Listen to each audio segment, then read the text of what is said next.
One bright morning in the busy city of Lagos, a handsome young man named Tayo drove past a small street market in his shining black car. Tayo was not just rich, he was a millionaire known for his company, fine suits, and expensive cars. But that day, something caught his eyes. It wasn't gold, it wasn't diamonds, it was a young bread seller named Amaka. Amaka stood by her wooden bread table, wearing a simple yellow dress, her head tied in a neat bun, and a smile so warm it could melt butter. She waved at customers and sang softly while arranging fresh loaves. Tayo stopped his car, pretending to buy bread, but really he just wanted to see her smile again.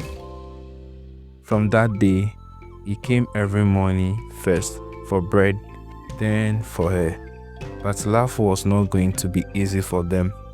When Tayo's mother, Miss Bamidele, found out he was in love with a bread seller, her eyes widened like she had seen a ghost. A bread seller, she shouted, "My son will marry a woman from a rich family, not someone from the street." Things became worse when BC, a jealous family friend who secretly liked Tayo, decided to make trouble. She started spreading lies about Amaka, saying she was only after Tayo's money. People began whispering and Tayo's mother believed the gossip. One afternoon, Tayo came to the market and found Amaka crying. "They say I'm using you for money. Maybe I should stop seeing you," she whispered. Tayo held her hands. "Amaka, I know your heart and I will fight for you."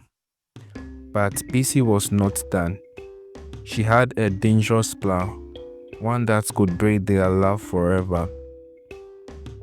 BC jealous grew like fire. She wanted Tayo for herself and would do anything to get rid of Amaka. One day, she went to Tayo's mother and pretended to be a concerned friend. "Auntie, I saw Amaka talking to another man at the market.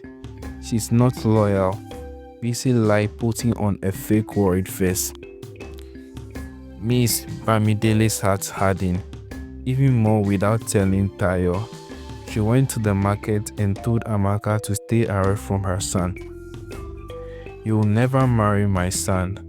I'll make sure of it," she said before walking away. Amaka's hands trembled. She felt like her heart had been crushed. That evening, she wrote a short note for Tayo. "I love you, but I can't fight for your family. Goodbyes, goodbyes." She left it at his gate and disappeared. When Tayo came home and read the note, his world went silent. He searched the city for days, asking in markets, bus stops, and bakeries, but no one had seen her. Then one rainy afternoon, Tayo overheard BC talking on the phone. "Yes, I told her to leave him. She will never come back now." Tayo froze, his heart boiled with anger. "So you are the reason she left me," she shouted. BC's face turned pale. She tried to explain, but Tayo had already walked out.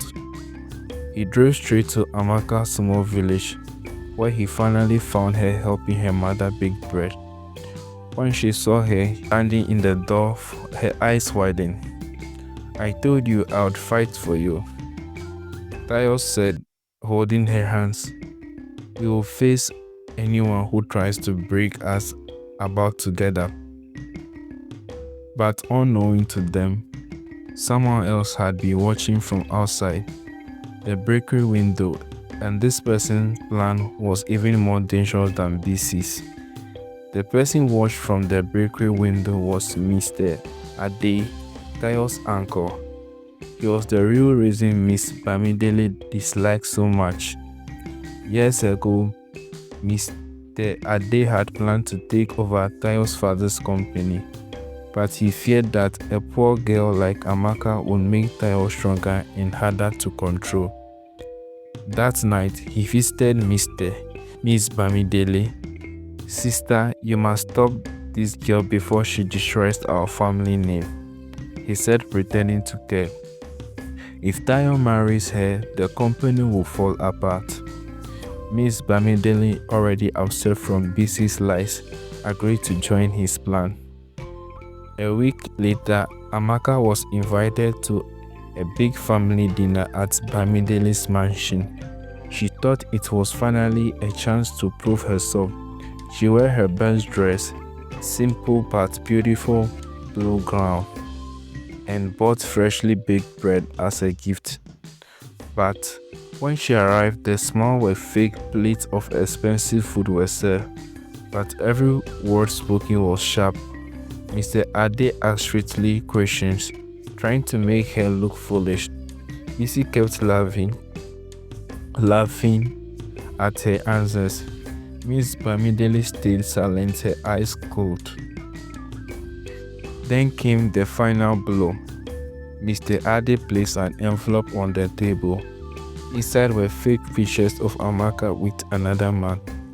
"See, she's been cheating all along," he announced. Amaka had shocked. "This is not true. I have never."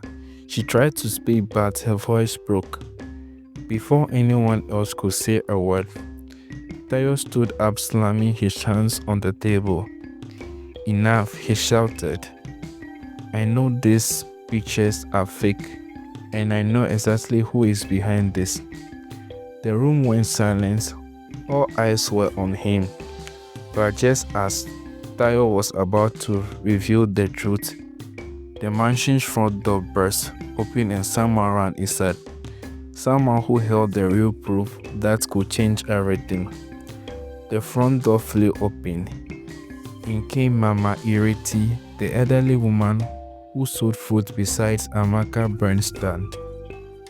She was soaked from the raining but clutching a small black phone tightly in her hands. "Tayo," she shouted, briefly heavy, "I have something you must see." She walked straight to the dining table, ignoring Mr. Ade's glare. She pressed play on a video and everyone leaned in. The video showed Mr. Adele and BC in a car laughing, all giving money to a young man. "Make sure you hold her hand in public," BC said in the video. "We will take pictures and make it look like she's cheating." Mr. Ade nodded. "Once my sister believes it, Amaka will be gone forever." Gulps filled the room.